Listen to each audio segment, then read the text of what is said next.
1.5 million people, that is how many Ukrainians were deported from the country by the Russians during the 5 months of full-scale war, calling the forced displacement a voluntary evacuation. At the same time, hundreds of thousands of deportees are children, only a small part of whom have been identified. According to the National Information Bureau, more than 5,600 children have already been identified. These are exactly the children deported to the aggressor state. However, we understand that the real number is indeed higher. The authorities of the aggressor state are talking about 350,000 children taken out of Ukraine. The Ukrainian government can neither confirm nor deny this figure, because the Russians do not provide any lists. Moreover, the number of deported Ukrainian children is growing every day.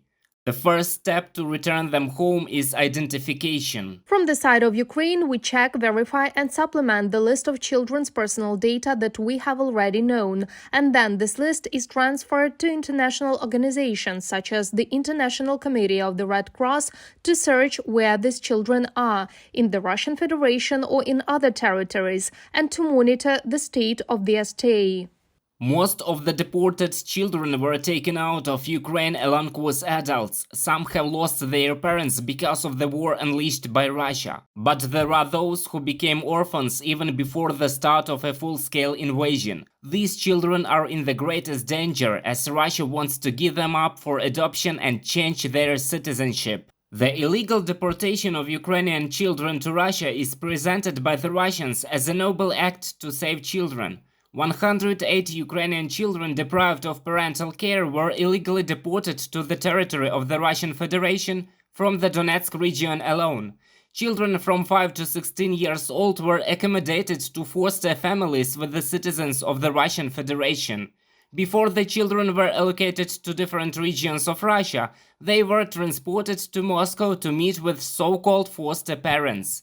Dmytro Lubinets, Commissioner for Human Rights of the Verkhovna Rada of Ukraine, on Facebook.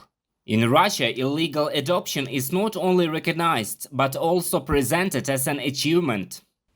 The process of transferring 108 orphans from institutions of the Donetsk People's Republic as well as from temporary accommodation centers in the Rostov and Kursk regions to foster families in 6 regions of the country continues.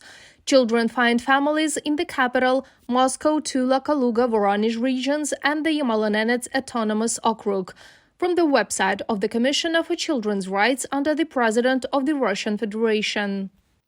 Lvova Belova herself adopted a boy from the Ukrainian Donbas. Apparently, the Russian Children's Ombudsman does not know that such an adoption or guardianship violates the Geneva Convention, the Genocide Convention, and the UN Convention on the Rights of Child. From August the 1st, Ukraine is launching the Children of War platform. Relatives and those who know something about the fate of the missing child will be able to contact law enforcement officers through it. The platform will also inform about the number of killed, wounded, missing and deported Ukrainian children. The Ukrainian authorities are urging all residents of the Donetsk region to evacuate in order to avoid deportation and not suffer in hostilities. The Cabinet of Ministers of Ukraine has created a coordinating headquarters to organize their recollection. It is headed by the Minister for Reintegration of the Temporarily Occupied Territories of Ukraine, Irina Vereshchuk.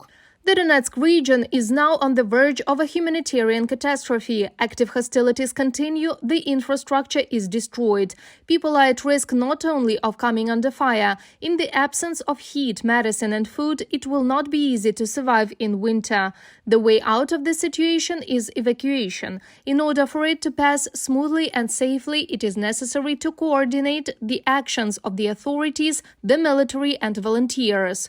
From the message of the Ministry for Reintegration of the Temporarily Occupied Territories of Ukraine on Facebook. The headquarters included representatives of ministers, regional administrations and law enforcement agencies. Their goal is to take people out of dangerous places, provide with necessary assistance and find them a temporary home. Reported by Roman Smolar, Marina Stepanenko, Valeria Nikipelova, UATV News.